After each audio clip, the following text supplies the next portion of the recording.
Hello Pisces, Sun, Moon, Rising and Venus signs. Kamusta kayo? Sana po ay nasa mabuti kayong kalagayan. Welcome back po sa Star Tarot at kung bago kayo rito, welcome din po kayo. Please subscribe, like, share my videos and leave me a comment kung nakaresonate kayo. So, first card ninyo, ambition.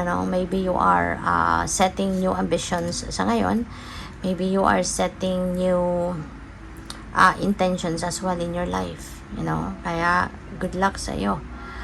We have move and okay, so parang maganda to, no, na as you set your new ambitions and intentions, maybe you are going to start moving, as in talagang mag-action ka, yung ganon, you are going to start taking action towards this, kung ano man itong mga ambition mo. So that's good na kumbaga hindi ka na magpapatumpik-tumpik pa, action ka agad, gagawan mo agad ng paraan para mas makalapit ka doon, no, sa pag-achieve mo na kung ano man ang ambitions ninyo. And yes, definitely, dive. You don't find pearls on the seashore, diba?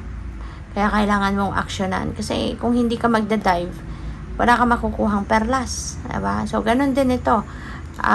Hindi mo ma-achieve yung mga bagay na gusto mong ma-achieve kung hindi ka a-action. So, yun. Kaya, malakas ang panawagan sa inyo dito na yes, take action towards whatever that is na kailangan mong gawin para makuha mo to. Alright? So, tignan natin ano pa ang ganap. And by the way, maraming salamat for subscribing. And if you haven't subscribed yet, subscribe na kayo. And also, maraming salamat din for not skipping the ads. Malaking bagay po yan sa akin. And also, please click the join button sa baba ng video kung gusto po ninyo na mag-join kayo sa membership, okay? Salamat po. So, we have 9 of fire. Ayan, don't give up, okay, Pisces? Ito yung paalala sa inyo. Huwag kang susuko. Kung pagod ka na, magpahinga ka lang, diba? Kung kunyari, parang na-stress ka na, so step back a little from what you are doing. Pero that doesn't necessarily mean na susukuan mo na to. Kasi unang-una sayang. Diba? Sayang ng mga pinuhunan mo dito. Sayang ng mga effort, time, energy. Diba? You already have put your heart and soul into it.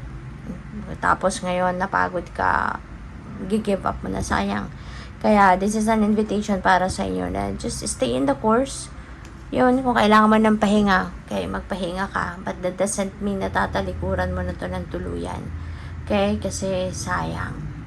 Okay? Sayang. At hindi ka ilalagay, no? Isipin ninyo, hindi ka ilalagay ng universe or hindi ilalagay sa path mo ng divine universe ang bagay na tong opportunity na to if this is not meant for you. Kaya, huwag mong sukuan. Okay? So, we have 6 of air. This is good, no? Moving forward ka na, moving on sa buhay. Things are looking up, no? Maganda to kasi kung ano man ang difficulty din na pinagdadaanan mo sa buhay, this is the end of it. Hanap po na yung solusyon, maglalakas ng loob ka na, iwanan na ang sitwasyon na to, and move towards whatever is best para sa'yo. Whatever is going to be beneficial for you, diba? So this is the end of a difficult situation. So good for you, Pisces. Congrats. Kasi naglakas ng loob ka na solusyonan ng problema, maglalakas ng loob ka na totally iwanan na ang sitwasyon na to and face a new beginning in your life, no? So napakatapang mo, which is really good. So travel is very imminent as well for you. Pwedeng you're going to explore new places, different places. Maybe you are going to explore seeking for new jobs somewhere, career, ganyan. So pwedeng mag-abroad ng iba, maglilipat ng lugar, tirahan, ganyan. So we have Knight of Earth. Ayan, there are kailangan mo talaga na mag-continue ngayon to take action towards different things kasi may mga bagay din dito na parang baka napag-iwanan na or may mga bagay dito na isinantabi mo muna for whatever reason. So ngayon, maaaring time na to para balikan mo ang mga to at tapusin mo na, diba? Para ma-accomplish mo na, para alam mo yun, matapos mo ng mga ito, wala ka ng backlogs, ganyan. So, pwede rin na trabaho yan, diba? O pwede rin na may mga commitment ka. So, you left them hanging for quite some time. So ngayon, ayan, inaanyayahan ka ng divine na ipagpatuloy mo na to, balikan mo na para matapos na.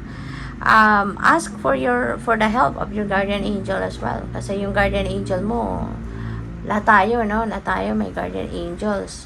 And yung guardian angels mo, lagi nandiyan dyan, diba? Lagi mong kasama, lagi kang pinoprotektahan, ginagabayan, tinutulungan. So, always call on them. No? Always call on them para tulungan ka na mas maging magaan ang ang buhay, maging magaan yung mga sitwasyon mo.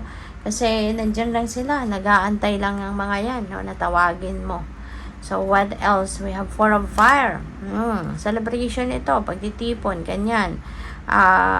Finally din, magkakaroon na din kayo ng contentment, magkakaroon na kayo ng peace, tranquility, mararamdaman mo na din yan. Kasi, di ba, difficult situation mo, malalagpasan mo na or nalagpasan mo na. Kaya talagang magiging kalmado ka na, magiging kontento ka na magiging peaceful na yung pakiramdam mo.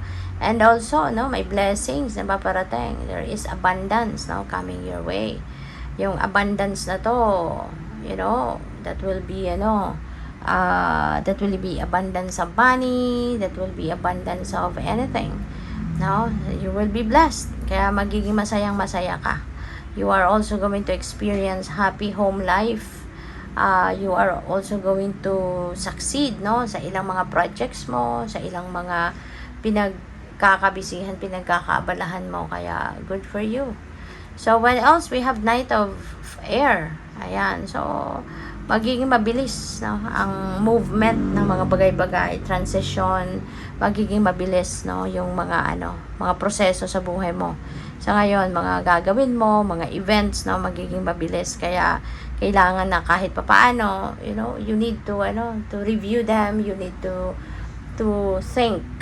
Or kung busy din, isip mo, pakinggan mo na lang yung intuition mo for sure. You will be guided towards the right path, towards the right decision. Kaya, yun.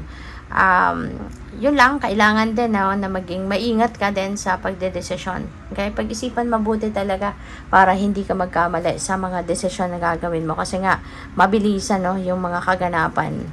So, we have King of Water. Ayan. There is someone matured dito that is going to be supporting you. Maaaring, Cancer, Scorpio, Pisces. Pwedeng daddy mo to, pwedeng kaibigan mo, pwedeng asawa mo. This could be anyone, na very supportive of you. At, mapagkakatiwalaan mo din ang taong ito. So, kung ano man yung sigurong ina-advise nito sa'yo, maaaring i-consider mo din ang advice niya. Kasi this is someone na trustworthy. No? This is someone na walang masamang tinapay, kumbaga. Kaya you can also consider listening to his advice kung meron.